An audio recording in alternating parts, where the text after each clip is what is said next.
Bueno, ya nos están empezando a grabar. Ya nos están empezando a grabar. Hola, Bien. Hola, buenas tardes, Nora. ¿cómo están? Hola Nora, ¿cómo va? Bien. Hola, Bel. Hola Nora, ¿cómo va? Acá estamos. Está ID Finder ahí.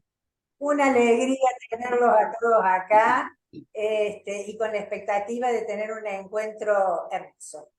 Les tengo que explicar a todos que vamos a trabajar con traducción simultánea, ¿sí? Por lo cual van a tener que seguir algunos pasos. En la parte de abajo van a encontrar un círculo, ¿sí? Que si lo abren van a encontrar dos canales, uno en portugués y uno en español.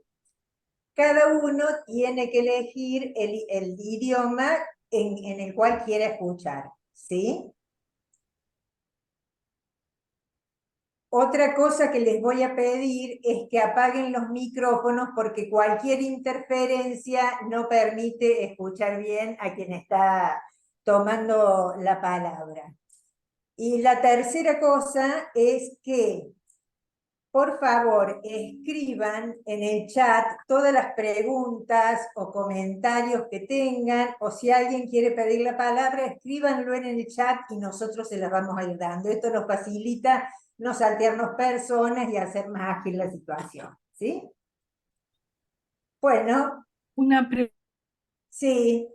Yo no tengo manito debido a una configuración defectuosa y además querría poder escuchar en el idioma original, no tener que elegir, porque yo desconfío mucho, no es que desconfío, yo prefiero entender mal en el idioma original. ¿Puedo no elegir portugués o castellano? Porque me importa mucho la voz de la persona y todo, ¿entienden? Yo escucho la voz también. Patricia es nuestra traductora. Sí. ¿Qué Aide, decís? ¿Puede hacer eso? Lo que pedí no altera el equilibrio. sí, lo podés hacer, Aide. Escuchar, tenés la opción de escuchar en el idioma original, en el audio original. Perfecto. Con lo cual desactivás la interpretación. Ay, ¿cómo se hace eso? Ay, Vas al mundito, ¿dónde que está el tenés- mundo? Ah, sí, que sí. tenés- ahí Sí, sí. apretás el Mónica, si mundito. no, Mónica, Eh, si no tocas ningún botón, portugués, escuchás solo el original. audio original, Sin dice tocar audio ningún original. botón. Sí, Pero por acaba. las dudas lo tenga programado, por eso la estoy llevando a que Perfecto. vas. Ahí Muchas, tenés audio original y ahí lo vas a escuchar en el audio original. muchísimas gracias. Disculpen. Ah, está todo bien, Aide, un placer que estés con nosotros.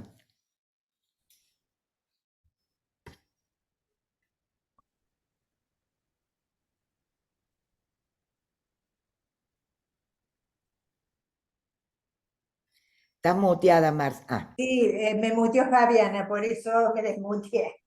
Bueno, estamos en esta tertulia, que es una actividad para los que no saben que realizamos todos los meses, y esta es la última tertulia del año 2023, ¿sí? Es una tertulia particular porque la organizamos conjuntamente con la Comisión de Prejuicio, Discriminación y Racismo de la IPA. El título que le pusimos fue Prejuicio, Discriminación y Racismo, descolonizar los saberes. A ver, cuando íbamos pensando en el título, entre otras cosas, apostamos a que un pensamiento crítico, no complaciente con lo que ya está establecido, colabore con los psicoanalistas a que continuemos interrogándonos sobre la puesta en acto que se da actualmente de hechos de discriminación y racismo, por supuesto de prejuicio también, que suceden sin pausa en Brasil, en Argentina y en todo el planeta. y cuyas consecuencias, diría, abonan eso que Ignacio trae en uno de los artículos que nos mandó, que es abonar sin compasión, ¿no? Por el sufrimiento humano y por los efectos que esto implica, que son efectos dañinos, efectos destructivos, tanto en nuestra subjetividad como en las sociedades, en lo individual y en lo colectivo. Pero bueno, los voy a presentar a nuestros tres invitados y luego irán tomando la palabra. Voy a presentar primero a Abel Feinstein, que es médico especialista en psiquiatría, magíster en psicoanálisis de la Universidad de El Salvador y de la Asociación Psicoanalítica Argentina, es miembro titular y expresidente de APA, expresidente de FEPAL, exmiembro del BOAR y del ex comité de la IPA.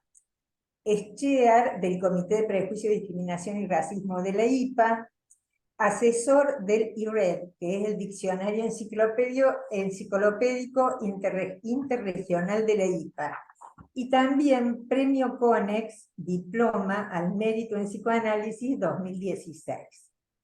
Tiene capítulos escritos en libros y textos en la revista de psicoanálisis de APA, Montevideo, San Pablo, Londres, México, etcétera, etcétera. Las últimas publicaciones que tiene son Querido Candidato y Psicoanálisis, de transferencia, contra transferencia, no, perdón, me equivoqué. Psicoanálisis at the Crossroads, compilados por Fred Bush. Y otro libro, compilado por Fernando Gómez en la editorial de APA, cuyo título es Transferencia contra Transferencia, encuadre.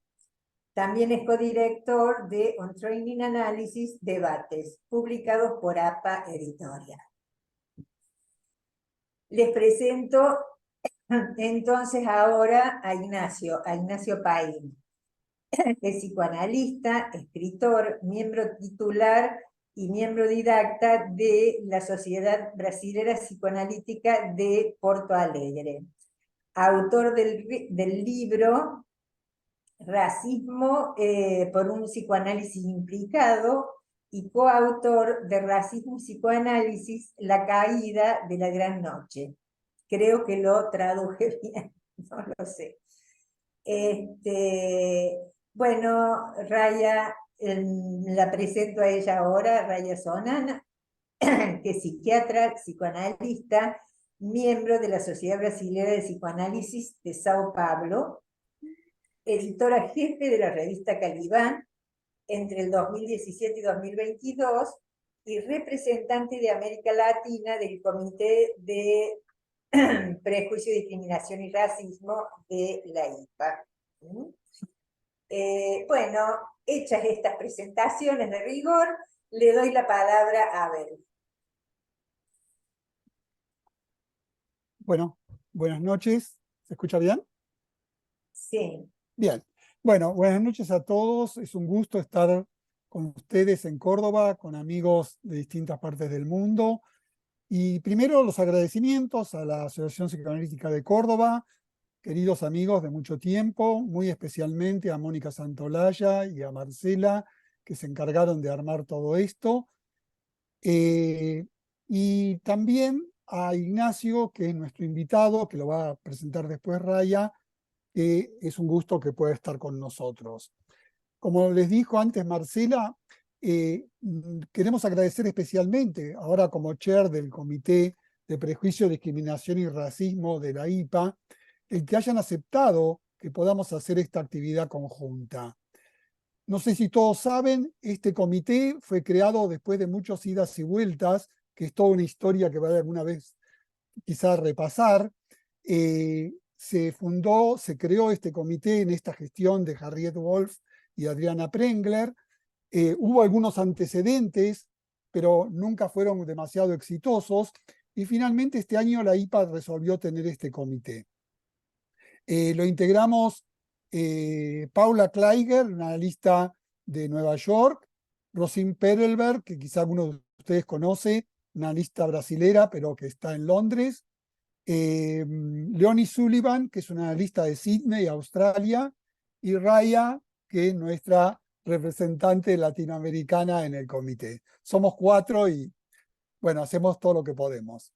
Este comité es parte de lo que se llama IPA en la comunidad y en el mundo, que es todo un apartado que fue creado por Virginia Ungar. Antes se llamaba IPA en la comunidad nada más, ahora se llama, a partir de Harriet, IPA en la comunidad y en el mundo, y tiene que ver con algo que felizmente se aprobó en el reciente Congreso de Cartagena, no sé si todos ustedes lo saben, y es que la IPA no se dedica solo al estudio y la investigación en psicoanálisis, sino, trato de leer lo más parecido posible, al impacto de las cuestiones sociales en el desarrollo individual y grupal, y intervenciones que permitan trabajar sobre el sufrimiento que producen estas cuestiones. Esto es algo muy importante porque, paradójicamente, no estaba en la misión de la IPA hasta el Congreso de Cartagena de este año. Nuestro comité se dedica, por mandato de la IPA, a un equilibrio, nos piden un equilibrio entre la reflexión y la acción. Y esto es algo muy importante, que me gustaría que después lo podamos conversar, ¿qué es la acción que pueda tener un psicoanalista para trabajar este tipo de cuestiones? ¿Acerca de qué? Acerca de lo que se llama la otredad maligna, especialmente el racismo y los genocidios. Tenemos que trabajar sobre los prejuicios malignos y la discriminación dentro de la IPA, pero no solamente dentro de la IPA, sino poder ofrecerle a la comunidad en que participamos y al mundo en general los aportes del psicoanálisis para algo que para nosotros es muy importante, y es atender el sufrimiento humano. El sufrimiento humano que está implícito cuando uno habla de prejuicio, discriminación y racismo. Yo no voy a decir nada más, le doy la palabra a Raya, querida amiga. Adelante.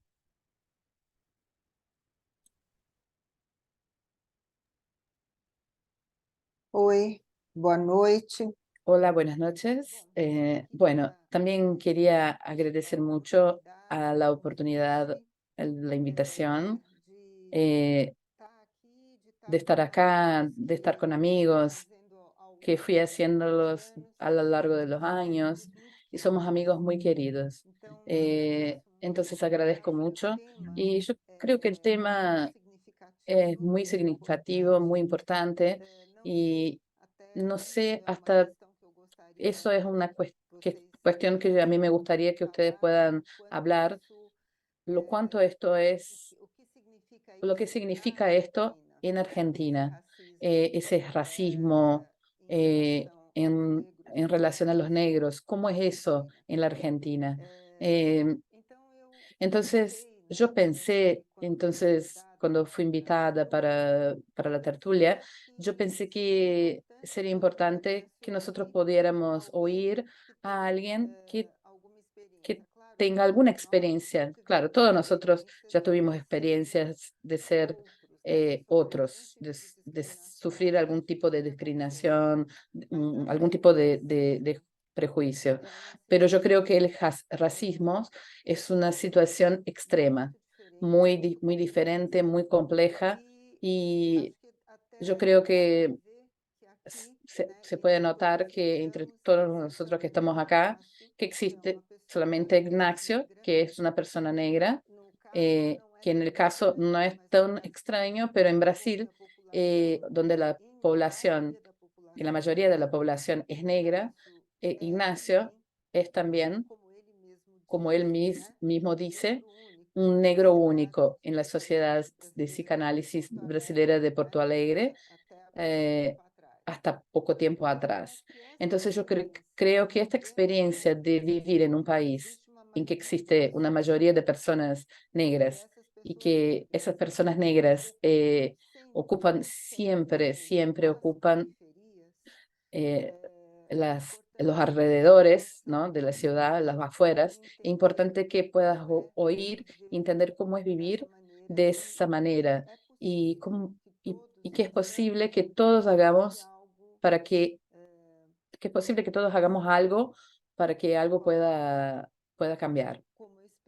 Como yo espero que esté comenzando ya a cambiar con estas nuestras actividades.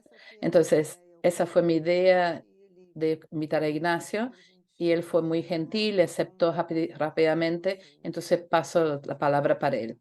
Nosotros queremos oírte, Ignacio. Buenas noches a todos y a todas. En primer lugar, quiero hacer un agradecimiento muy especial a Marcela, a Abel, a Raya y la Sociedad de Psicoanalítica de Córdoba por esta invitación y por la posibilidad, como Abel colocó a Raya, también Marcela también, que nosotros también podemos lanzar una mirada sobre estas cuestiones del racismo, en especial el racismo con relación al pueblo negro. Vamos a tener unos cruzamientos del producto de nuestra conversación, que es el racismo del pueblo negro, tiene que ver con el racismo que llamamos aquí en Brasil, y yo creo que en América Latina también, de los pueblos originarios. Evidentemente vamos a tener unas intersecciones, interrelaciones y diferencias, pero de alguna manera yo creo que tanto el pueblo negro, que es producto de esta cuestión histórica esclavocrata, hay algo en común que sería una especie de subjetivación histórica que remite al descubrimiento de América en esos desdoblamientos. ¿Qué pensé en conversar con a Marcela y con Raya, que conviene con ellas? 20, 25 minutos voy a hablar. Entiendo que si yo estoy equivocado, después ustedes me corrigen. La tertulia es un espacio de conversación, de que yo exponga únicamente, que hable yo sobre estas cuestiones. Yo mandé algunos trabajos por donde transito, cómo es que trato de comprender, y a partir de una comprensión teórica, clínica, cómo eso va a repercutir en el trabajo del analista, sea su trabajo intrasético o interaccionamos con el... Lo que juzgo, ¿qué es lo que tenemos que rescatar?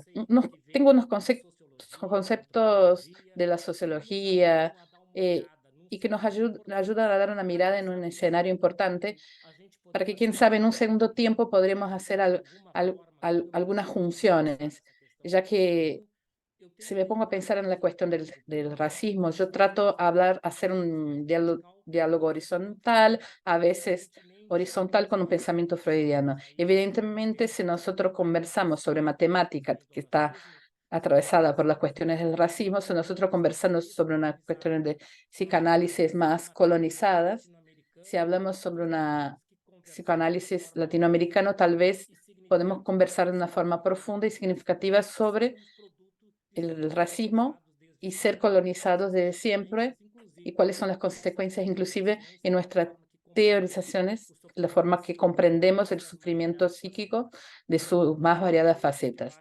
Hay dos conceptos que yo creo que me ayudan a pensar en el sistema social en el cual estamos insertados y que tal vez puedas interesarnos. Son dos conceptos hoy circulando un poco mejor en el universo psicoanalítico. Sabemos que esta temática, Abel nos dijo, el país llevó más de 110 años redondeando, para que esta temática hiciera parte del comité. Entendemos que es un compromiso que hacemos junto con las sociedades, las federaciones, que esa temática salga de los márgenes y vaya para el centro de los acontecimientos, que yo creo que es una adquisición que a partir del año de 2020 nosotros conquistamos un cierto espacio para que esa temática tan marginal, tan desconsiderada, para pasar a ser un poco más considerada suficiente para estar aquí en esta noche, en esta tertulia. Es producto, en un mínimo, de esta historia que estamos remitiendo entre 2020, un famoso episodio de George Floyd, con un punto de capitalización, un punto de emergencia de una problemática racial que nosotros tenemos siglos de historia para contar sobre eso. Pero de cualquier manera, George Floyd, pandemia, fueron elementos que se reunieron y elementos catalizadores para que la psicoanálisis pudiera romper lo que yo lo llamo como una narcosis histórica sobre la cuestión del racismo con el pueblo negro y tal vez hasta también con lo que dice respecto al pensamiento freudiano y el misticismo. Y una cierta indiferencia he dicho algunas veces, connivencia. Es importante que digamos que dije en varios espacios, en varios momentos, que en toda la América Latina hizo la abolición sin reparación. Entonces, esas dos palabras son importantes porque abolir la esclavitud y dejaron ese pueblo marginalizado, sin acceso al trabajo, con consecuencias importantes en la historia de la América Latina desde la abolición de la esclavitud en los diferentes países. Ustedes deben saber que Brasil fue el último, pero además de eso, todo el pueblo negro va a pagar un precio alto, no solo por ser sido esclavizado por tantos años, en diferentes países, pero con la misma historia, con la abolición que implicaba quedarse marginalizado y sin acceso al trabajo, que es la cuestión más significativa. Toda la América, de alguna manera, vivió una especie de blanqueamiento, una especie de volver a ser europea, mismo que no fuera, dependiendo de los más diferentes países y continentes. Esa lógica, esa forma, hace con que yo quiera traerles para hacer un resignificado, es un concepto que ha circulado entre los medios desde 2020, que es el concepto de racismo estructural. Es un concepto abordado con un jurídico ministro de Derechos Humanos en Brasil, Silvio Almeida. Él propone que todo el estatus de un país, de una nación, de un continente, está estructurado en términos económicos, políticos, sociales y por tablas de subjetividades dentro de la lógica de una ideología de poder que significa racializar para poder gobernar, para poder crear subalternos. En ese sentido, racismo, esclavitud y la lógica capitalista, ellas van a andar juntos de la mano desde la historia del secuestro del pueblo negro desde África, en relación a la venta de las Américas, de la América Latina. Evidentemente, esa temática me toca en especial y yo me voy emocionando y bueno, voy hablando muy rápido, pero voy a tratar de hablar un poquito más despacio.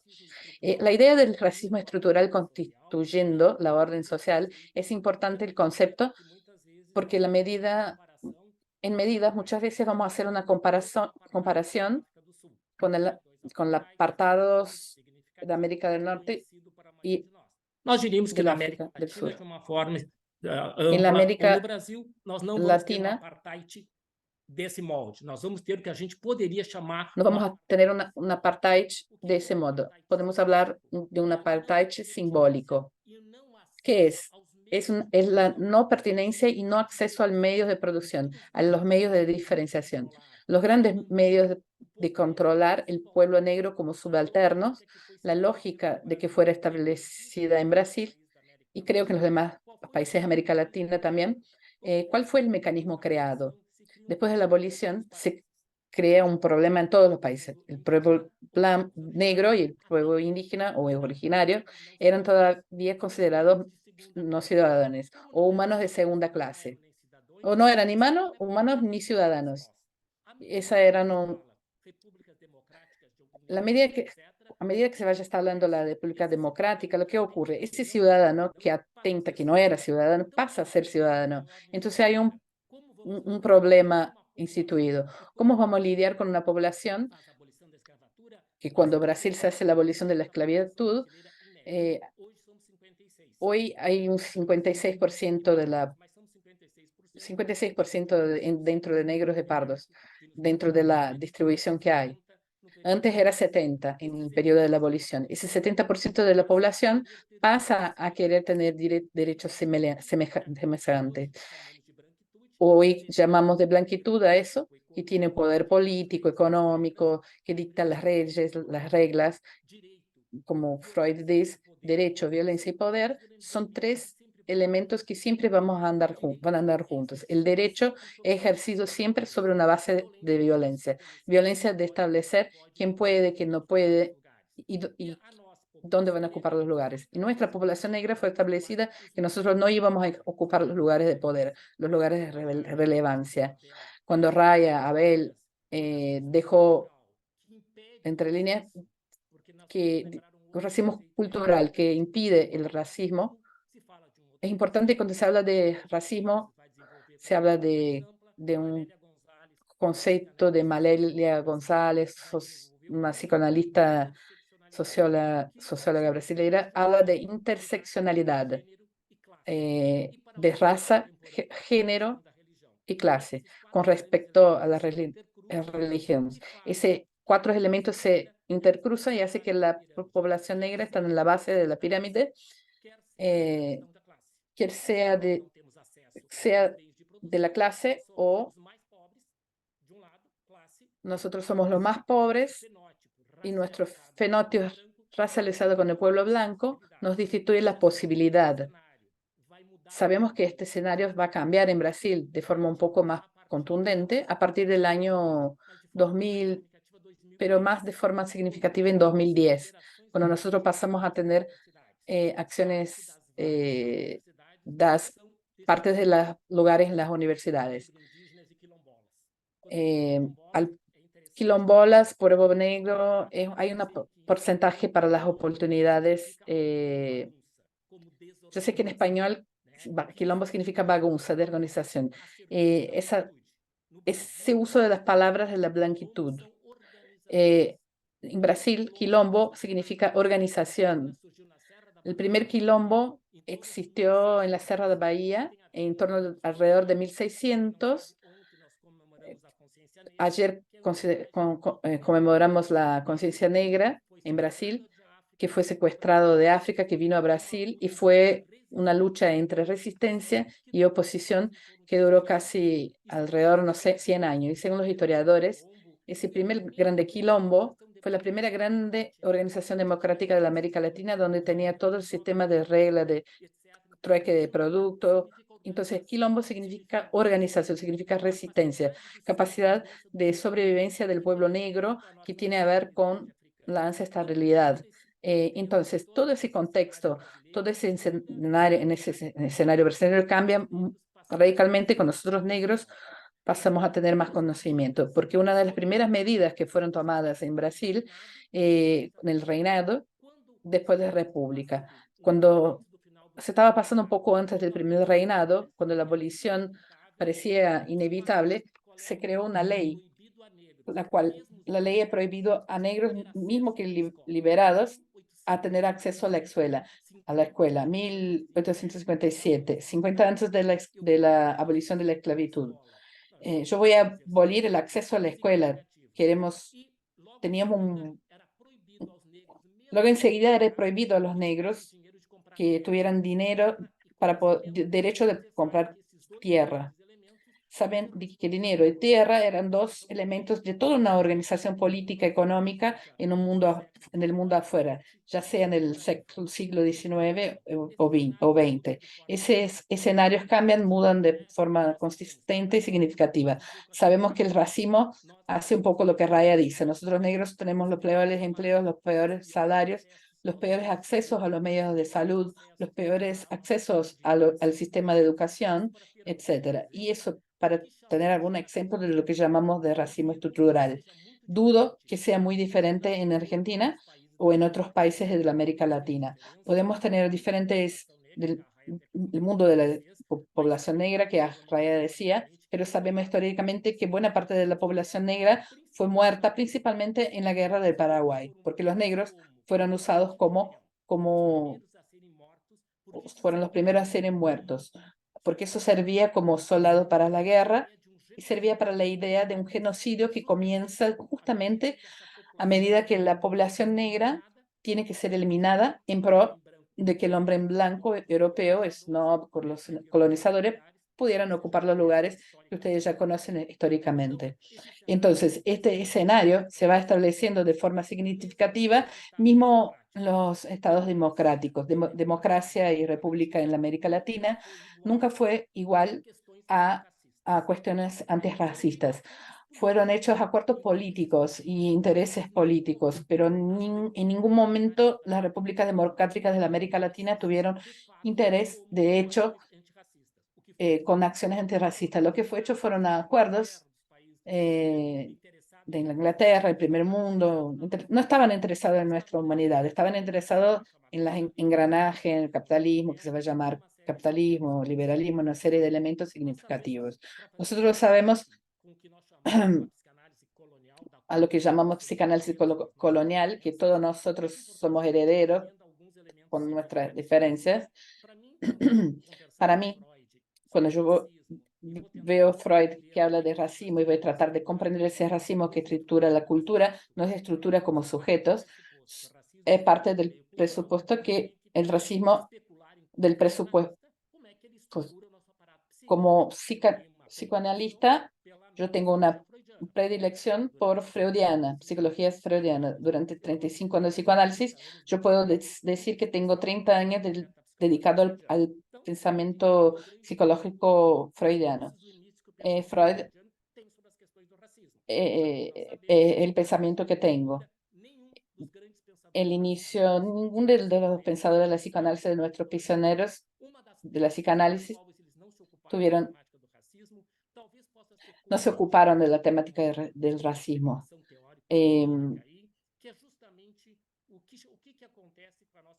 Es justamente lo que ocurre con nuestro giro de 20 en la obra freudiana, cuestión de muerte. La mayoría de nosotros coincidimos que el giro del 20, una cuestión que Freud había abierto con la teoría del trauma por 1987, con la vía, se va despegando del trauma fantasmático.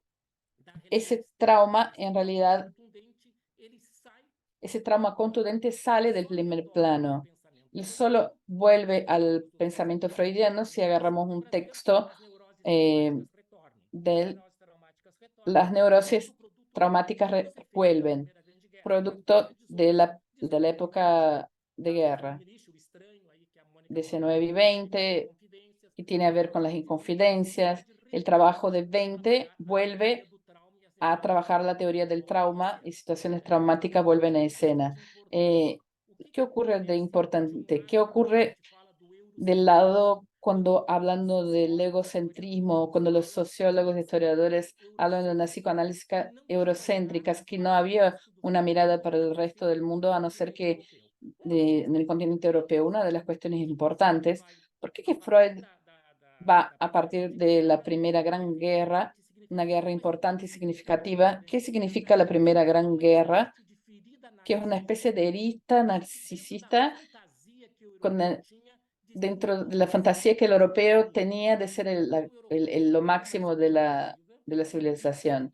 El europeo tenía una expectativa que él había conquistado un lugar extremadamente privilegiado. En la época de la Edad Media, de la guerra, ocurre dentro del continente europeo. Entonces Freud tiene que Freud llama con la existencia del mal, que lo llama la existencia del mal. Es importante que comprendamos que hasta 1920 toda la destructividad europea estaba ¿dónde? Estaba colocada ¿dónde? Para que el europeo sostuviera la falacia, libertad, humanidad, la pregunta ¿para quién? Para el hombre blanco europeo. Entonces, en cuanto Europa vivía sobre esa falacia, ¿qué ocurría en el continente africano, en el continente americano? Nosotros sabemos la respuesta de lo que ocurría, las barbaridades que ocurrían en todos esos territorios. ¿Qué hacían con estos cuerpos? ¿Qué hacían con los cuerpos negros, con los indígenas? Las destrucciones, la matanza indiscriminada que hubo, los genocidios que hubo. En cuanto Europa vivía sobre esa falsa premisa, la destructividad era tirada a los kilos en esos dos continentes que nos interesan de acuerdo a nuestra temática. Solo a partir de allí, cuando la destructividad tocó el patio de Freud, la zona de Freud, parece que existe algo anterior a la lógica del deseo, que existe algo arcaico, más elemental y más destructiva. Y ahí hay una serie de teorizaciones que comienzan desde el principio del placer. El malestar de la cultura es una gran referencia de la guerra. Ahí van a tener varias lecturas contemporáneas y significativas. Pero la imposibilidad de Freud de poder conseguir eso tiene que ver con un pensamiento centrado en la Europa, en el modo de pensar que él era heredero con sus límites y avances. Ustedes saben que Freud va a tener frases complicadas y densas cuando él se refiere con el tabú, comparando el primitivo con el primitivo salvaje y el niño y la niñez. ¿Quién sería el salvaje y quién sería el primitivo? Son preguntas que debemos hacernos. ¿El primitivo salvaje estaba en la América Latina o estaba en la Australia o estaba en África? ¿Y dónde estaba la primitividad? ¿Dónde estaban los hombres que destruían una serie? Eso se reporta al continente americano y sus desdoblamientos. Si yo quisiera avanzar por lo menos, creo que hay algunos minutos todavía, sobre cuestiones más cuestiones también importantes, ¿cómo es que nosotros podemos comprender que la eficacia de ese proceso de racializar el hombre, racializar el otro, que tiene que ver con una lógica? El racismo tiene que ver con la ideología de poder. ¿Quién tiene poder de racializar a alguien? ¿Quién tiene poder de racializar a alguien? Tiene ese mecanismo que rápidamente decimos y tantos otros. Esa lógica de racializar, ¿cómo que va a conseguir perpetuarse? Que estamos diciendo algo que podemos remitir a siglo XV, siglo XIV. ¿Cómo es que eso va a desenvolverse? Se va a desenvolver en el siglo XVI y XVII, que hay un ápice de estas cuestiones muy significativas. Yo entiendo que una de las posibilidades, entre tantas que podemos ver, yo creo que tiene que ver con los conceptos que Freud desarrolla también en el trabajo de 20, cuando él habla de la importancia del estado de reposo, que me gustaría la libido en estado de reserva. Cuando Freud habla de eso, va a decir que lo que determina, entre otros factores, que el sujeto venga a desarrollar una neurosis traumática, es cuánto dinero tiene para soportar el back que viene del mundo externo. Si eso te da miedo y angustia, el individuo tiene más recursos de metabolizar la experiencia traumática y dar un destino menos destructivo. Si evocar terror, ese individuo va a desarrollar una neurosis traumática. ¿Por qué estoy tomando la referencia de la neurosis traumática? Porque la neurosis traumática, de alguna manera, de alguna forma, es aquello que se va a establecer de forma contundente sobre el pueblo negro. Porque el pueblo negro vive siempre en estado de terror. Nosotros vivimos en estado de terror porque nuestros cuerpos pueden ser matados en cualquier momento, en cualquier lugar. Ustedes saben, en Argentina, no sé en Argentina, pero en Brasil, cuando la policía invade a una favela, que es un lugar marginal, entra para matar. ¿Entra para matar quién? Entra para matar los cuerpos negros en especial, ya que los cuerpos negros ocupan en la historia de la humanidad, en cualquier lugar del mundo, los cuerpos negros ocupan en un lugar del violento. Para las mujeres somos vistos como violadores. La idea de negro y violencia está colocada y eso hace que una doctora, Neuza Santos, Neuza es una de las grandes figuras de la psicanálisis brasileñas que trata temas de racismo en el 83. Neuza escribió un clásico libro, Transformarse en Negro. ¿Cómo se da ese proceso de transformarse en negro? El proceso de transformarse en negro es un proceso de tratativa de rescate de nuestra negritud, como algo que tiene que ver, como algo de retroinvertir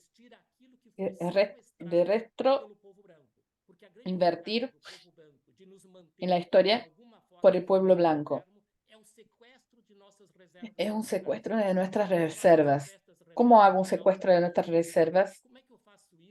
¿Cómo hago eso cuando, como una madre negra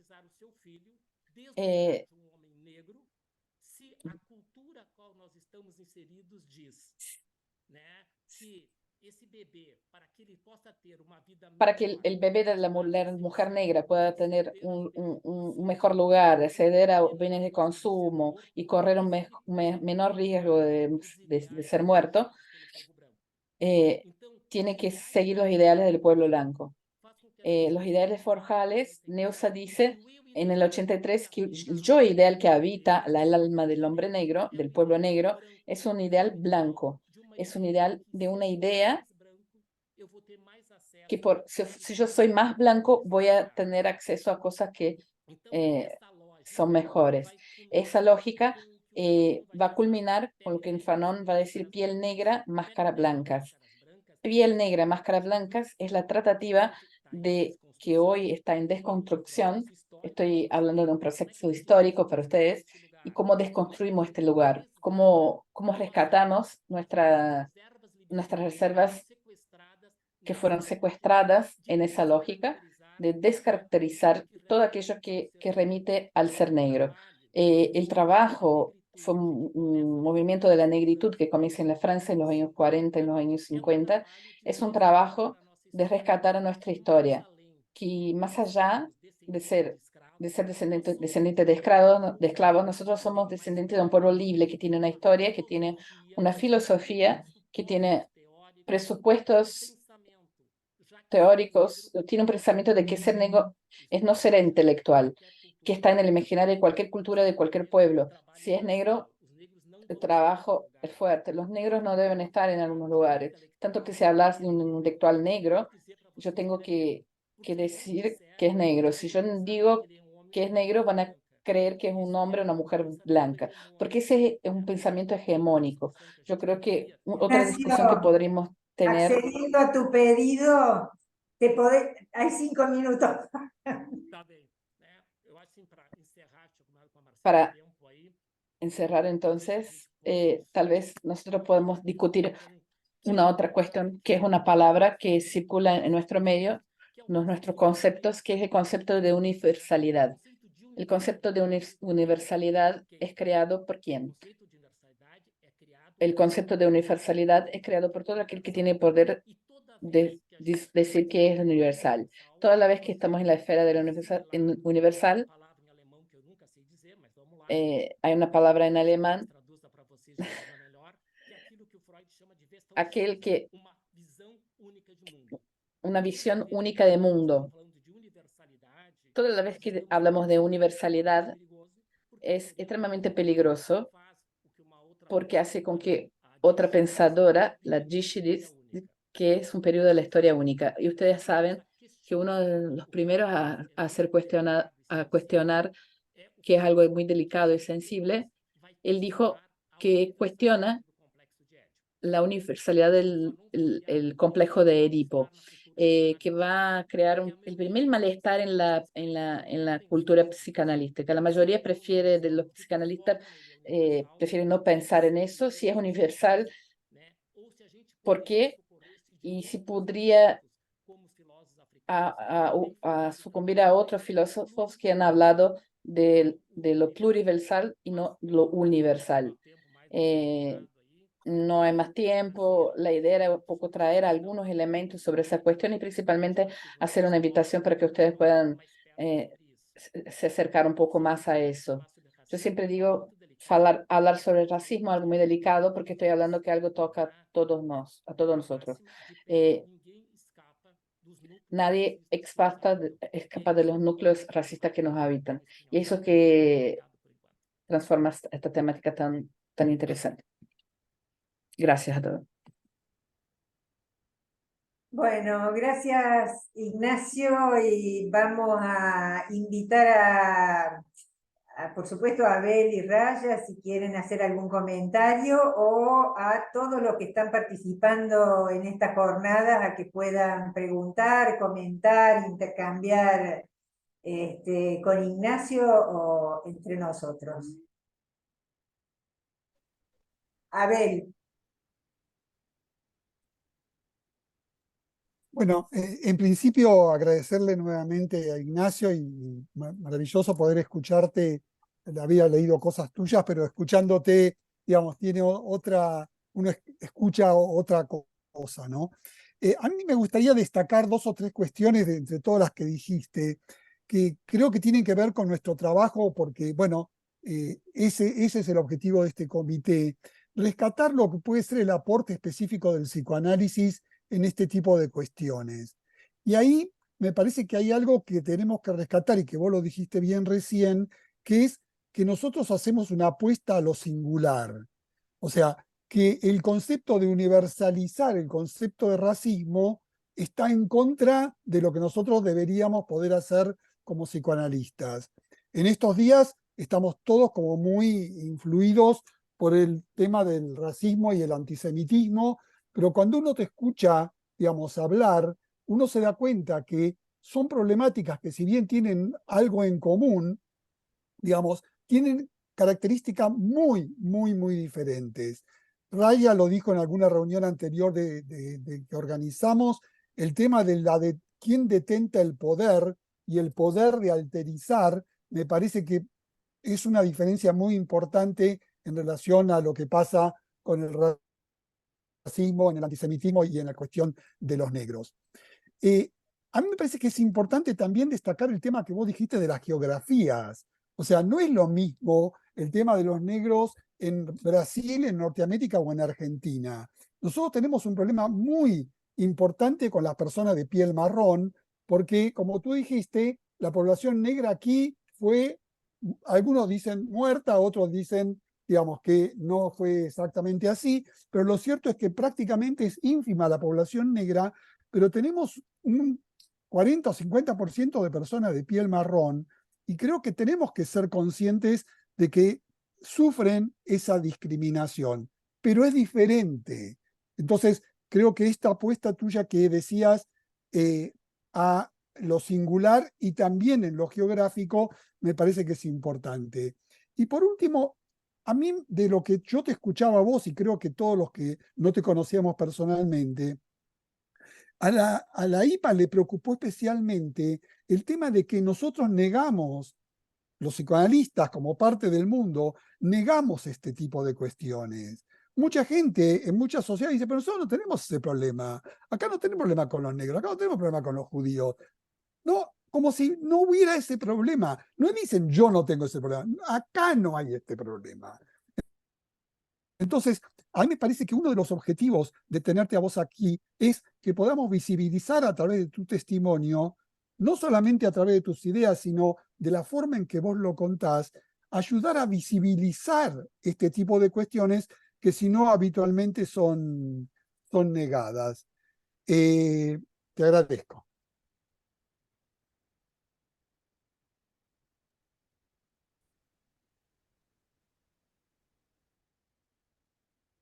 Bom, eu acho difícil. Yo creo difícil hablar después de Ignacio, porque yo creo que él coloca las cosas de una manera tan articulada, con tanta claridad, con tanta fuerza, que yo no quería perder eso. Lo único que voy a decir, la única cosa que voy a decir que vale la pena pasarle a todos para que conversando nos llamó la atención el nombre del evento, de nuestro encuentro acá, que es descolonizar saberes. Entonces, yo creo que eso significa esa idea de llamar a Ignacio, porque él es un estudioso de Freud, él es un estudioso de Freud en estas cuestiones, y de Fanon, y de una serie de autores brasileños, como él mismo dijo, Neuza Sansouza, Aizedinha, en fin, Lélia González, son todas psicoanalistas brasileñas negras que nosotros poco conocemos. Pasamos a conocer a partir del evento del George Floyd. Entonces, es interesante que se necesitó ocurrir algo allá en los Estados Unidos, que alcanzó todo el mundo, para que aquí en Brasil nosotros pudiera darse cuenta de un fenómeno que ya existía y continúa existiendo en Brasil y en grande escala. Quiere decir que la falta de aire de la población negra en Brasil es una cosa, como Ignacio dijo, de siglos. Entonces, yo creo que nuestros autores, nuestras psicoanálisis es también racializada. Nosotros estudiamos poco nuestros autores y, bueno, no estoy viendo la pantalla toda, pero yo vi rápidamente que Carolina, que María no están ahí. Entonces yo creo que son pocos los vehículos que pueden traer la psicoanálisis latinoamericana para que nosotros conozcamos incluso la cuestión del racismo, que fue abordada también en la Caliban. Lo que yo quería exponer es que este fenómeno de la exclusión de América Latina es un continente mezclado, mestizo. También lidiamos mal con nuestro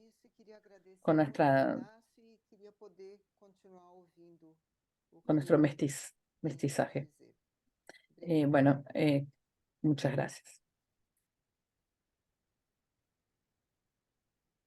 Bueno, no hay preguntas por el momento. Están todos silentes por lo que veo. Acho que tem o Alan ali, com a mãozinha.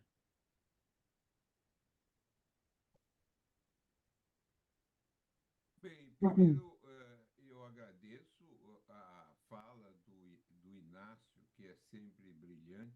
Primero agradezco el habla de Ignacio, que es muy brillante en defensa de la causa de ese lado maligno que nos determina a veces Magreno, a pesar de que nosotros acabamos entrando en esas cuestiones. Yo estaba pensando una diferencia entre el prejuicio en Brasil y en los Estados Unidos.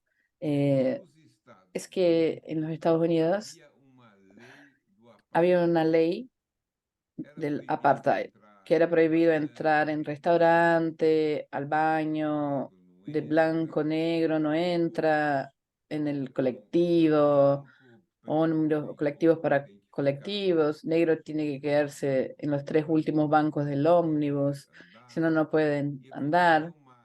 Había una legislación coactiva, un ejercicio totalmente a cielo abierto de lo que se podía, de lo que no se podía.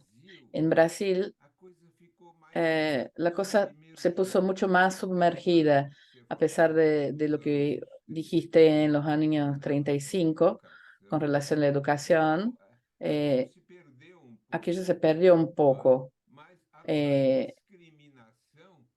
Pero la discriminación no era tan obvia, porque, qué sé yo, cuando yo era niño andaba de colectiva, había negro, blanco, iba por la escuela, nunca tenía problema. No había el mismo peso. Y hasta lo contrario también, siempre tuve admiración por el mundo negro, tanto es que frecuentaba candomblé, una religión.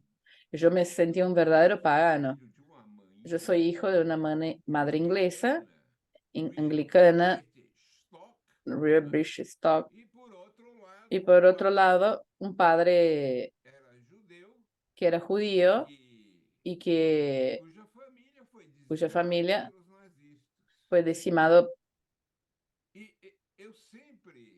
Yo siempre terminé yendo mucho a Inglaterra, pero ya ni tenía más familia alemana y mi papá no ponía más un pie en Alemania y no hablaba en esa época marxista. Es otra cosa curiosa. En Inglaterra yo siempre sentí un malestar. Los ingleses son profundamente racistas y machistas. Y la sociedad British Society es uno de los antros más vergonzosos que yo ya pasó por la IPA. No tanto la Melanie Klein. Hay una cosa allá de superioridad, arrogancia. Yo trataba de discutir varias cosas allá con Betty Joseph, con O'Shaughnessy. Era realmente imposible ser escuchado. Yo era discriminada. En ese momento yo sentía como brasilero y yo era brasilero de segunda clase, como si yo fuera. Porque yo solamente podía subir a su altura si yo repitiera el discurso de ellos. Ahí yo sería acogido por ellos y sin ningún problema. Entonces, hay ese problema de esas diferencias de un modo de ejercer la discriminación. Y aquí en Brasil quedó siempre submerso. Aquí no hay eso. Aquí no hay discriminación. Aquí todo el mundo se lleva bien. Yo me doy bien con mi empleada. Me llevo bien. Yo trato a ella muy bien. Esa cosa que ocurre allá en la favela, lo que la policía hace, los criminales, los militares, las milicias, eso no es mi problema, no tiene que ver conmigo. Nosotros vivimos un mundo falso en ese sentido. Yo creo que usted levanta ese velo que trata de abrir esa cuestión del real, de lo real. Y eso es realmente muy importante, pero tal vez hasta muy peligroso, porque cuando eso realmente comienza a tener efecto en el sentido de comenzar a modificar la dinámica de la sociedad, eso provoca como una violencia contraria. En fin, muchas gracias por su presentación. Gracias por haber hecho una presentación tan interesante aquí. Y esa discusión podría ir mucho más lejos. Voy a quedar por acá para no perdernos. Mónica Santolaya. Bueno, muchas gracias a los tres. Muchas gracias a vos, Ignacio. Quiero hacer algunas preguntas, más que comentarios. La primera es en la producción, cuando vos ibas hablando acerca de, digamos, la abolición no implicó, la abolición vino acompañada de un apartheid, o sea, de una segregación. Y sobre todo la segregación a los espacios de producción económica. Y mientras vos ibas hablando, después tomaste el proceso de la interseccionalidad, porque en realidad es lo mismo que está pasando con la población trans en este momento, ¿sí? Que es una población estigmatizada, es una población con muchas dificultades para acceder a lugares, a puestos de trabajo. Digamos, como que la historia va variando, pero van, digamos, el enemigo, o el que se lo vive como ese otro enemigo, a ese otro al que hay que demonizar, va cambiando de máscara, pero siempre existe. Esto por un lado, si esta lectura es viable, Ignacio. Hay otra cosa que quiero preguntarte que me pareció, vos dijiste retroinvestir lo que fue secuestrado. Y quiero hacer decir algo en torno a esto. Yo creo, por lo menos en Argentina, que lo que fue secuestrado después de la campaña al desierto, la campaña al desierto fue el genocidio, ¿sí?, de los pueblos originarios. Claramente. Y lo que fue secuestrado fueron las tradiciones. O sea, entre lo que fue secuestrado fueron las tradiciones de esos pueblos originarios. Fue secuestrado y el proceso de secuestro también implicó que los pocos que quedaron vivos también lo ocultaran como porque en realidad era vergonzante. Bueno, hice estos dos comentarios acerca de la producción y de si no te parece que hoy pasa con la problemática de género algo parecido, y si podríamos pensar en el secuestro de las tradiciones de cada uno de estas culturas diferentes. Gracias, Ignacio.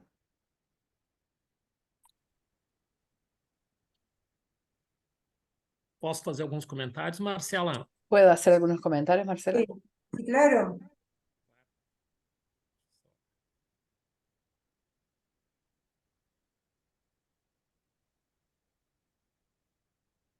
Me ouvem? Sim. Bom, acho que tem coisas bem importantes. Acho que Yo creo que hay cosas muy importantes que fueron dichas. Una de las cosas que me gustaría de poder señalizar, me pongo muy curioso cuando es que nosotros vamos a tener un censo en América Latina que puedan ser más fidedignos de estas realidades raciales. Yo quiero contar rápidamente una experiencia significativa de una colega en México, donde comenzó su trabajo, que hace 10 años atrás en México, a principio había 1% de población negra. A medida en que la población negra de México comenzó a rescatar su negritud y se hizo un trabajo de reconocimiento que ser negro no es ser un ser desvalido, y graduativamente pasaron a último lugar esos números. No sé si es oficial, 1% pasó a 10% de población negra, cuando los negros pudieron ser presentados como tal, y si presentarlo como negro no significaba ser alguien destituido de valor. Yo creo que uno de esos de los datos importantes, que a medida que esta temática pasa a ser trabajada en Brasil de forma significativa, que en el próximo censo pasamos de 60% del número de la población, no 56, 65%, porque hoy en Brasil, de alguna manera, se reconocer como negro, independientemente del color de la piel. La color de la piel no es que determina a alguien a ser negro. Nosotros decimos, negro es acorde a mi piel, mi identidad. En cuanto al negro, tiene que ver con una cuestión de ancestralidad. Es tan implícita cuanto fenótica. Es tan importante que yo creo que a medida que América Latina pasar a trabajar esa cuestión, Argentina se sorprenda los números de negros que puede haber en Argentina. Capaz que se sorprenda. Con respecto a tu pregunta, Mónica, yo creo que es muy importante cuando hablas de esos secuestros de las tradiciones, de la historia de un pueblo, que nosotros podemos pensar en tenernos funcionales, hay un esvaciamiento de nuestras reservas originales que hace con que la melancolía, ampliamente hablando, sea algo que sobrepasa estos pueblos de forma significativa y muy importante. Yo entiendo que que tal vez en Brasil, nuestra cuestión con los pueblos secuestrados de África, uno de los caminos por los cuales se transformó en resistencia importante y de sobrevivencia aquí en Brasil son las religión de matriz africana.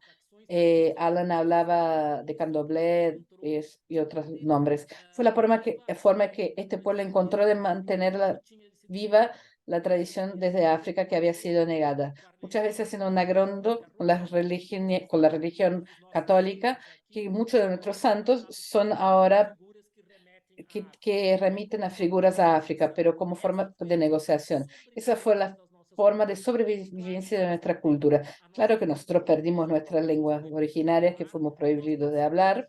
Nosotros no sabemos de dónde vino, porque Rui Barbosa, uno de los grandes intelectuales blancos de Brasil, destruyó todos los locales donde estuvieron los negros. Entonces nosotros no tenemos acceso de qué regiones vinimos desde África. Una otra cuestión importante que quiero señalar, lo que dices dices es perfecto.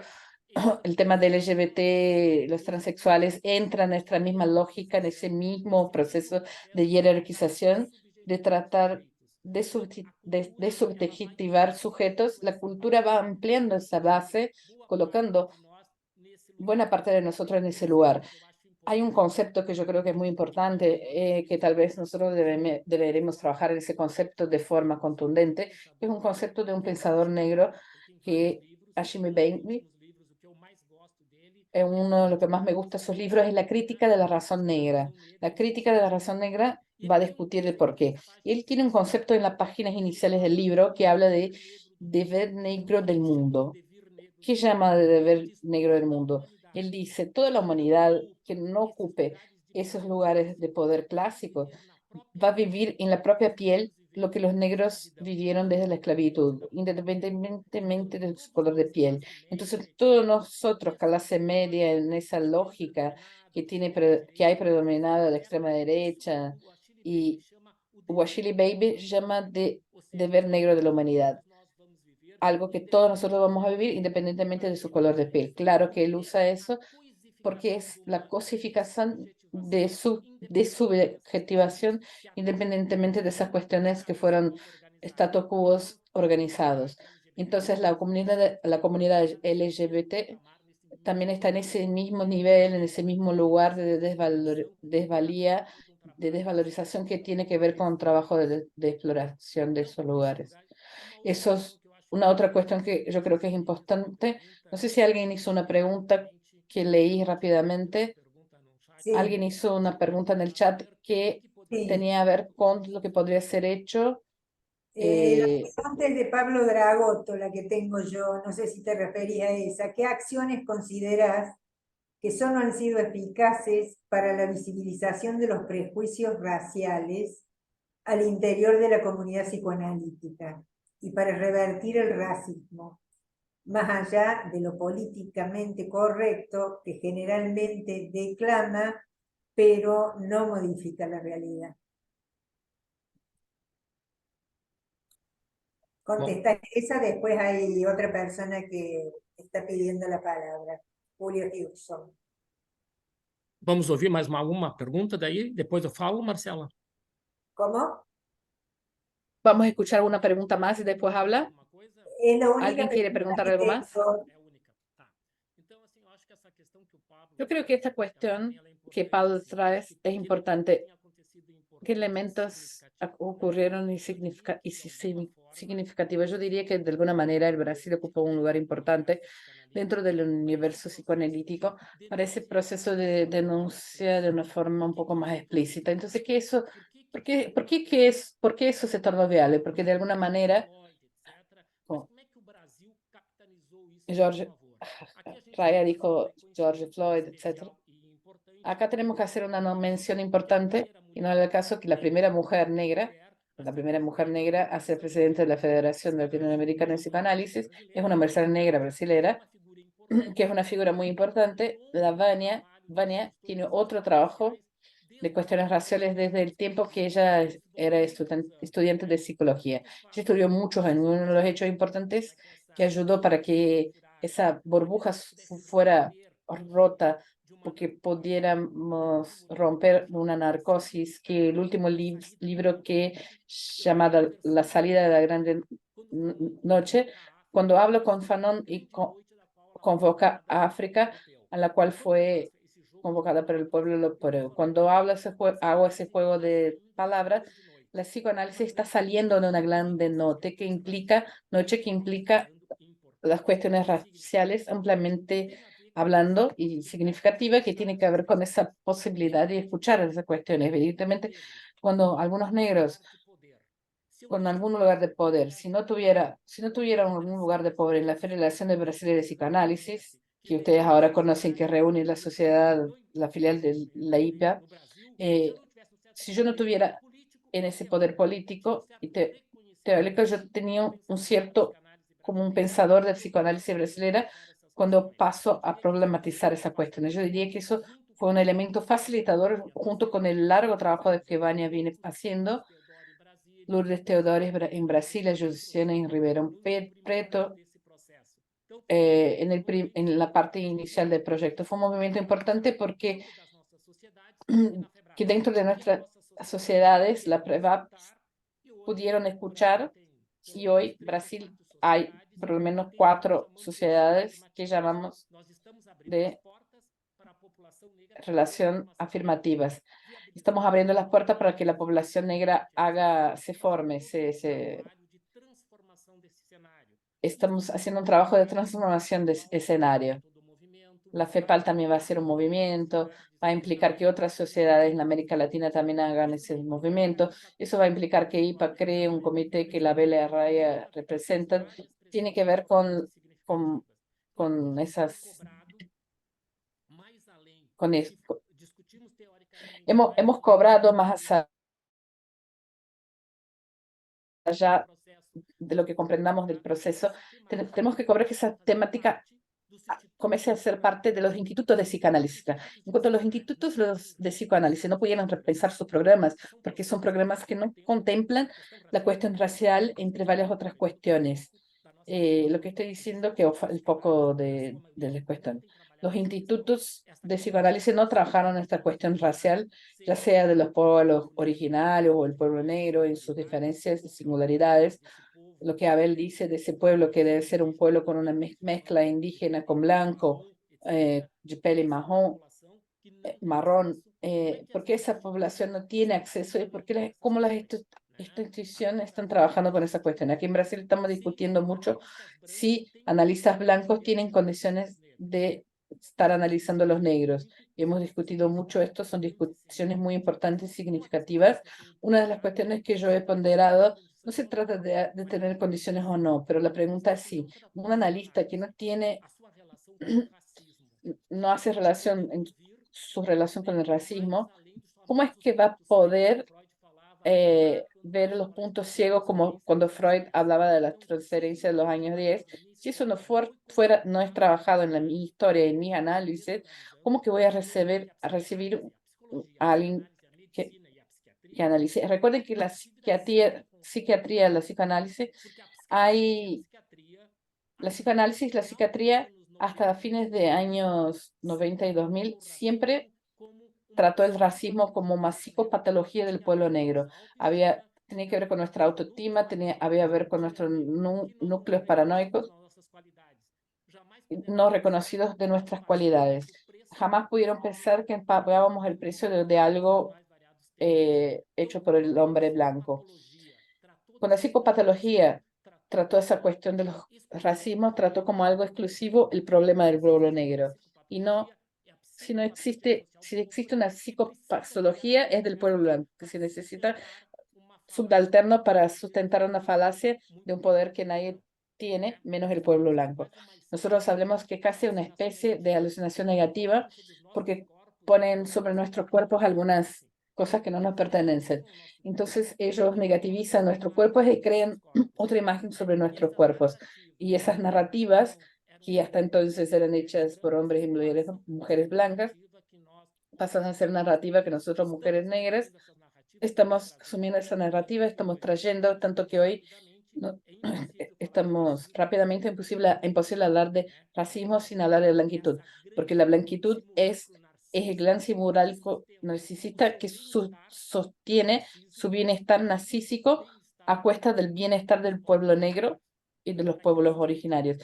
Para que yo sostenga el bienestar hay que sostener el malestar. Quien sostiene el malestar es aquel que está en el lugar del subalterno y aquel que puede ser descartado, aquel que puede ser entonces destituido de su lugar. Le damos la palabra entonces a Julio Hirschhorn. No sé dónde está Julio, no lo veo. Não tenho perguntas, apenas posso agradecer ao Inácio pela No brilhante. tengo preguntas, es brillante su expresión de Ignacio, de un problema que todavía demanda muchas y continuas reflexiones y discusiones. Era solamente eso. Yo realmente no puse mi manito acá. No quiero hacer ninguna pregunta. Bueno, gracias, Julio, de cualquier manera. Eu queria perguntar agora uma coisa. Será que a própria psicanálise não pode Yo ser quería preguntarle, ¿será que la propia psicanálisis puede ser puesta en cuestión? Es propia de la cultura blanca, judaica y cristiana. Unifica entonces la ancestralidad, donde los tratamientos eran hechos por los chamanes, por la danza y por la música. ¿Por qué seguir con la psicoanálisis y no volver a los modos tradicionales de tratamiento del sufrimiento humano? Yo te pregunto ahora a ti, porque yo tenía un amigo que estudiaba eso y puso esa cosa que los franceses estudiaban. Él era psiquiatra y estudiaba psiquiatría. Dice que los franceses describían todo perfecto, todo lo que el chamán decía, todo lo que ocurría. Era perfecto. Solo que llegaba el momento que había la danza, que había una danza, había una música, y esa danza y esa música, las personas, los franceses que estaban ahí, los psiquiatras, no entendían. Y la música africana es muy difícil. Ese mi amigo, que era pianista de jazz, y él tenía en su departamento de música, era un gran profesor de música africana, y ellos contrataron un profesor de música para dar clase de música africana. El día que yo entré en New Haven, una casa victoriana, o escuchando un batuque que nunca habría escuchado tan sofisticado cuanto allá, porque había tambores originales, tenía un nigeriano negro que daba clases para ellos de música africana, y él dijo, mire, lo que nosotros aprendimos no es un jazz que es también africano, y toda esa cuestión de música es tan importante. Me da la impresión que con la psicoanálisis, desde ese punto de vista, ¿cómo queda? En tu punto de vista. Dedicado al gran maestro europeo Sigmund Freud, a pesar de ser sin Dios, como él decía. Gracias.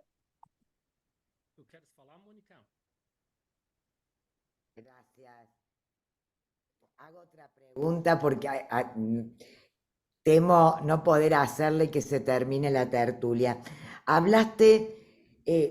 Cuando hablaste de el proceso de racializar al otro, hablaste de los modos de perpetuación y tomaste esto de Freud, del estado de reposo, y dijiste podría denominarlo como el estado de reserva.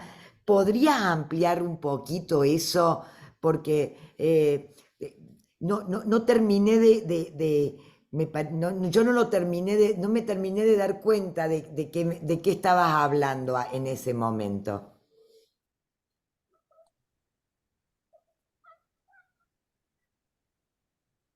Bom, então, duas coisas, assim, né? A pergunta do Dos Alan. cosas, la pregunta de Alan y de Mónica.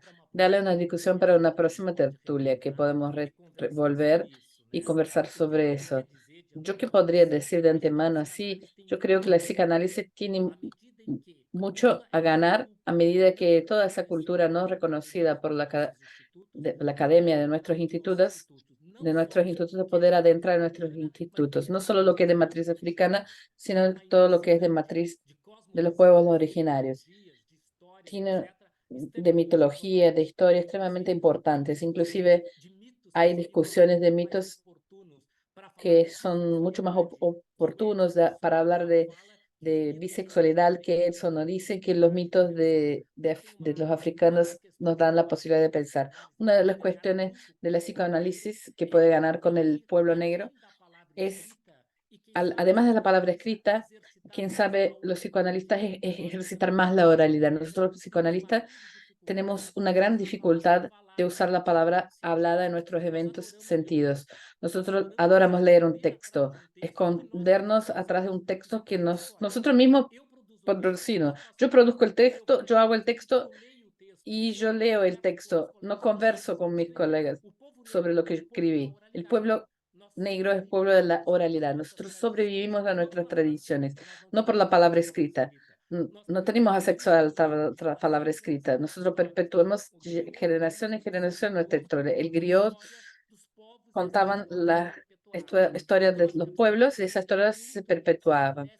La psicoanálisis podría conectarse con ese encuentro de la oralidad que nosotros perdimos principalmente con nuestros encuentros científicos. Estoy hablando de Brasil, que supongo que en la América Latina no creo que sean tan diferentes, pero es uno de los elementos que yo entiendo que es un modelo identificador. En cuanto a tu pregunta, Mónica, hay un texto de Freud de 20 que habla del estatus de reposo en nuestras traducciones.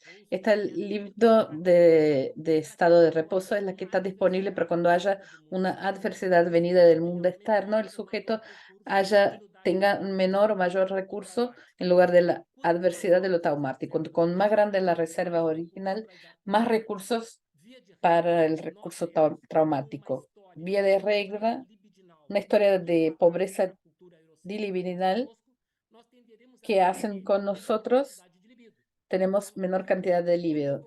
Entonces, cuando yo rescato mi tradición, estoy reinvirtiendo mis reservas originales.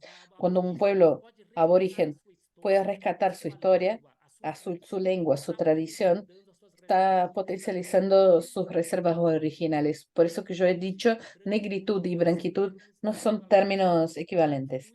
Branquitud es destituir un otro del lugar para poder sostener en su lugar. Negritud es rescatar la historia de un pueblo, como es en este caso el pueblo negro, rescatar la ancestralidad. Uno de los ejemplos que yo digo en este ataque a la posibilidad de invertir, el más grande escritor brasileño es Machado de Assis. Si ustedes procuran en el Google, es Machado de Asís, el mayor escritor. ¿Sabes cuando descubrí que Machado de Asís era negro? Cuando yo tenía 20 años. Hasta entonces nunca habían dicho que Machado de Asís era negro, porque para toda la población brasileña Machado de Asís era blanco. Pero si yo no tengo Machado de Asís como... ¿Qué sería para una crianza, un niño, saber que Machado de Asís era negro y no blanco, como lo vendían? Así también, como una forma sutil, entre comillas, que no es nada sutil. Recuerden que el racismo es sutil para quien lo practica, para quien lo vive, es extremadamente dramático, porque sutil es aquella mirada que yo no puedo estar en aquel lugar. Y todos nosotros negros que entramos en un restaurante de clase media alta en Porto Alegre, todas las miradas van a decir y nos van a hacer una pregunta: ¿quién sos vos para estar en este lugar? Una pregunta implícita, pero no explícita. Entonces, eso es lo que va a hacer ese proceso de esvaciamiento libidinal. Es una combinación entre melancolía y proceso de racionalizar. Estoy con el juego ganado porque el sujeto va a seguir en esa lógica porque es mucho más difícil de la posibilidad de salir desde ese lugar. Bueno, ya estamos sobre la hora. No sé, Ignacio, si querés hacer un pequeño cierre de todo este evento y los intercambios. Bom, eu quero agradecer a disponibilidade, Quiero agradecer la disponibilidad nuevamente, quiero agradecer a Jai, a Marcelo, a Sociedad de Córdoba, por la iniciativa, por la disponibilidad. Mismo que las problemáticas del racismo en parte son diferentes, pero en partes van a tener varios puntos de intersección y de interrelación. Entonces, agradecer la posibilidad que esta cuestión siga siendo trabajada. Ustedes saben que el mundo psicoanalítico también vive en un molde de modismo. Entonces discutimos algunas cosas, trabajamos en algunas cosas y ellas corren el riesgo de ir a un cajón. La idea es que en el racismo no se haga eso, que pueda seguir siendo trabajado en las más diferentes sociedades y en el mínimo tenemos esa deuda con el pueblo negro y con los pueblos originarios. Entonces, cuando hablo de pueblos originarios, nadie en la América Latina se salve en relación a esas cuestiones, sea por el genocidio o sea por la forma con los pueblos originarios siguen siendo tratados en los más diferentes puntos en este mundo. Inclusive que los transexuales LGBT son colocados inclusive por los psicologanistas, no solo por la cultura, sino que también por nuestras teorías, de nuestros pensares con prejuicio y discriminación y significativo. Agradezco la disponibilidad y la parcería y la sociedad. Bueno, Abel y Raya, si quieren Sí, despedirse también.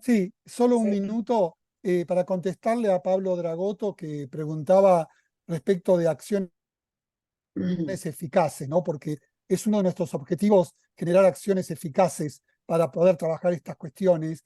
Y a mí me parece que esto que dijo recién Ignacio, de las dificultades que tenemos en el encuentro con la oralidad, a mí me parece que por eso es muy importante esta idea, digamos, de Raya, de invitar a Ignacio para poder escuchar testimonios orales, porque creo que favorece poder tomar contacto con estas cuestiones, que si no son cuestiones que uno lee en reports, que uno lee en informes de comités, pero creo que el testimonio oral es bastante, digamos, mucho más eficaz en cualquier orden de este tipo de problemas que cualquier otro tipo de acción. Y bueno, vamos a tratar de hacerlo, digamos, todas las veces que podamos, ¿no? Así que muchas gracias, Ignacio, y muchas gracias, Raya, y a todos ustedes por recibirnos.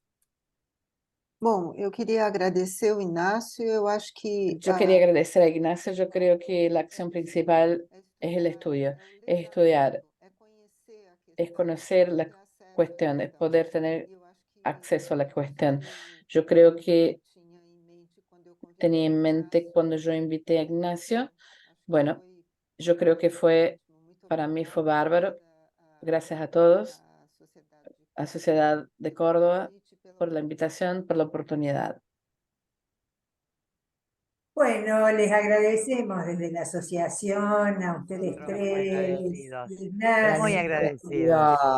Realmente ha sido un gusto y bueno, seguramente más adelante nos podemos encontrar y seguir con estas ideas, con estos interrogantes que nos van quedando, con aproximarnos en las similitudes o poder compartirlas.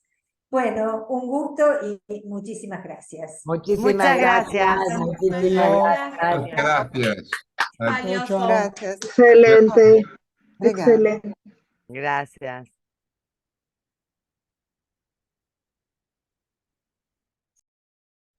Gracias, Ignacio.